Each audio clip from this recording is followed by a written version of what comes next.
AP cadre IPS అధికారి సిద్ధార్థ్ కౌశల్ రాజీనామా చేశారు. స్వచ్ఛందంగా ఐపీఎస్కు రాజీనామా చేస్తున్నట్లు ప్రకటించారు.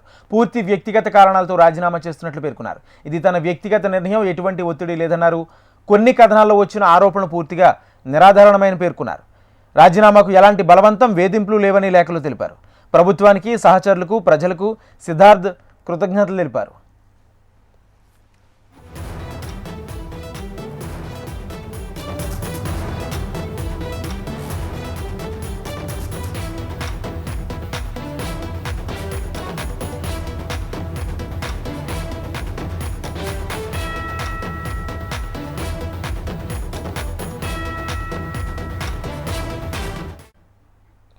ఏపీ క్యాడర్ ఐపీఎస్ అధికారి సిద్ధార్థ్ కౌశల్ రాజీనామా చేశారు. స్వచ్ఛందంగా ఐపీఎస్కు రాజీనామా చేస్తున్నట్లు ప్రకటించారు.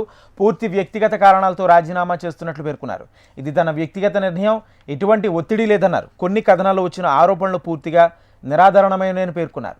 రాజీనామాకు ఎలాంటి బలవంతం, వేధింపులు లేవని లేఖలో పేర్కొన్నారు. ప్రభుత్వానికి, సహచరులకు, ప్రజలకు సిద్ధార్థ్ కౌశల్ కృతజ్ఞతలు తెలిపారు. ఇదే అంశానికి సంబంధించి పూర్తి సమాచారం మా ప్రతినిధి హరికిషన్ అందిస్తారు. హరికిషన్.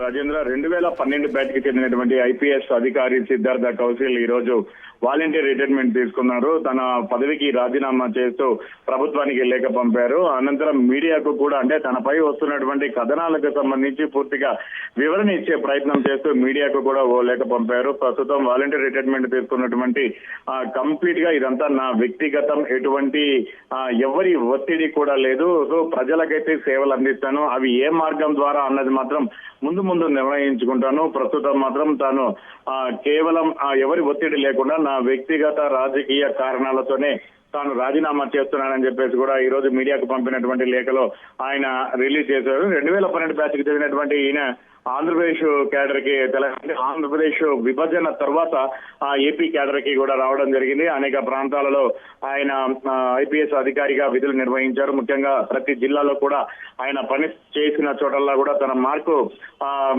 అంటే ఏదైతే అక్కడ ఉన్నటువంటి అసాంఘిక శక్తుల పైన కానీ, లేదా కంప్లీట్ గా ఇటు చోరీకి గురైనటువంటి సెల్ ఫోన్లకు సంబంధించినటువంటి మేళాను పెద్ద ఎత్తున నిర్వహించి వాటిని ఎవరైతే బాధితులు ఉన్నారో వారికి అందించేటటువంటి వారు దీన్ని పెద్ద ఎత్తున వైరల్ కూడా చేశారు. ప్రధానంగా శాంతి భద్రతలకు విఘాతం కలిగించకుండా ఉండేలా ప్రధానంగా ఆయన ఎన్నో చర్యలు కూడా తీసుకున్నారు. సో ఈ నేపథ్యంలోనే ఆయన ఒక్కసారిగా రాజీనామా నిర్ణయం తీసుకోవడం వెనుక పెద్ద ఎత్తున ఒక చర్చ అయితే నడుస్తోంది. ప్రస్తుతం ప్రభుత్వానికి ఆయనకు మధ్య అంతరం బాగా పెరిగిందని, సో ఈ నేపథ్యంలోనే ఆ వేధింపులు ఎక్కువయ్యాయని, ఆ వేధింపుల వల్ల భరించలేక తాను బయటకు వస్తున్నట్టుగా కూడా కథనాలు వచ్చాయి. కానీ ఈ కథనాలను ఆయనైతే పూర్తిగా కొట్టిపారేశారు. కంప్లీట్ గా నా వ్యక్తిగతంతోనే నేను రాజీనామా చేస్తున్నానని చెప్పేసి ప్రకటించారు. అయితే ప్రజలకైతే సేవలు చేస్తాను, త్వరలో అది ఏ రకంగా చేసేది మాత్రం త్వరలో ప్రకటిస్తానని చెప్పడం జరిగింది.